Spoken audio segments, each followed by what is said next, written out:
अस्सलाम वालेकुम। मेरी दूसरी वीडियो एंटोमोनियम क्रूड के स्टमक सिम्टम्स पर है और ब्रायोनिया के, यानी इन दोनों का डिफरेंस मैं बताऊंगी। एंटोमोनियम क्रूड मिनरल किंगडम से बिलोंग करती है। आपको पता होना चाहिए कि हमारी दवाइयाँ जो हैं कुछ एनिमल किंगडम से बिलोंग करती है, कुछ प्लांट किंगडम से बिलोंग करती हैं और कुछ मिनरल किंगडम से बिलोंग करती हैं। और नो सोर्स वगैरह का तो अभी रहने ही दें, सही है। इस एंटोमोनियम क्रूड, इसके स्टमक सिम्टम्स, खाना यानी भूख नहीं लगती पेशेंट को, लेकिन उसको जिन चीज़ों की ख्वाहिश होती है वो खट्टी चीज़ें होती हैं, अचार वगैरह और तमाम खट्टी चीज़ें खाना वो पसंद करता है।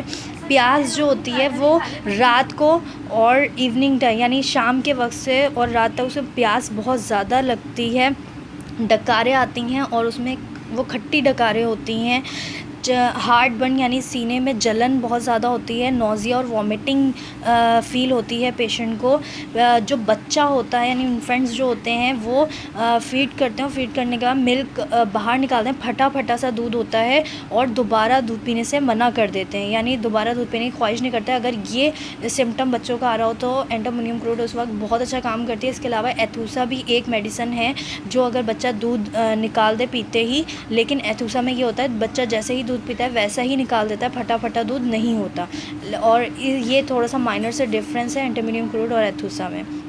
और इसके अलावा अगर पेशेंट ब्रेड खाने के बाद, पेस्ट्री चीज़ें यानी पेस्ट्री वगैरह खाने के बाद और खट्टी चीज़ें खाने के बाद, शराब वगैरह जो वाइन वगैरह लोग पीते हैं उसके बाद, कोल्ड बाथिंग यानी ठंडे पानी से नहाने के बाद और हॉट वेदर के बाद अगर गैस्ट्रिक और इंटेस्टाइनल कंप्लेंट पेशेंट को हो रही हैं, डायरिया वगैरह इसके बाद हो जाता है, तो एंटोमोनियम क्रूड बहुत अच्छा काम करती है। इसके अलावा खाना खाने के बाद पेट जो होता है वो फूल जाता है, बहुत ज़्यादा फूला फूला महसूस होता है। अगर पेशेंट ये सिम्टम बताता है तो एंटोमोनियम क्रूड बहुत अच्छा काम करती है। ये तमाम इसके मेजर सिम्टम्स हैं जो आप लिख सकते हैं। अच्छा, ये डाइजेस्टिव सिस्टम भी होंगे और स्टमक सिम्टम्स भी। अगर डाइजेस्टिव सिस्टम के तौर पे क्वेश्चन आता है तो भी आप यही लिखेंगे, अगर स्टमक सिम्टम्स पूछे जाते हैं तब भी आप यही लिखेंगे।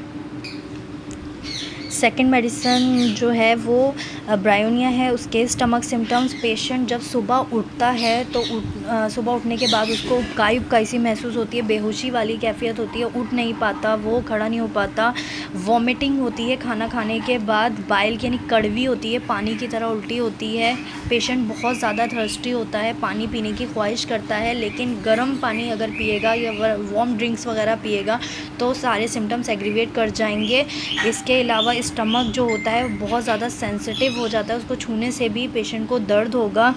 डिस्पेप्टिक यानी कि बदहज़मी वाली, गर्मी में अगर बदहज़मी वाली कंडीशन होती है तो ब्रायोनिया बहुत अच्छा काम करती है। इसके अलावा एपिगैस्ट्रम जो रीजन है हमारे एब्डोमेन का, अगर उसको छुआ जाए तो वो बहुत ज़्यादा सेंसिटिव हो जाता है, पेशेंट उसको छूने नहीं देता। तो ये तमाम सिम्टम्स स्टमक के थे। सेम एज़ अगर डाइजेस्टिव सिम्टम्स आते हैं तब भी आप यही लिखेंगे, स्टमक सिम्टम्स आते हैं तब भी आप यही लिखेंगे।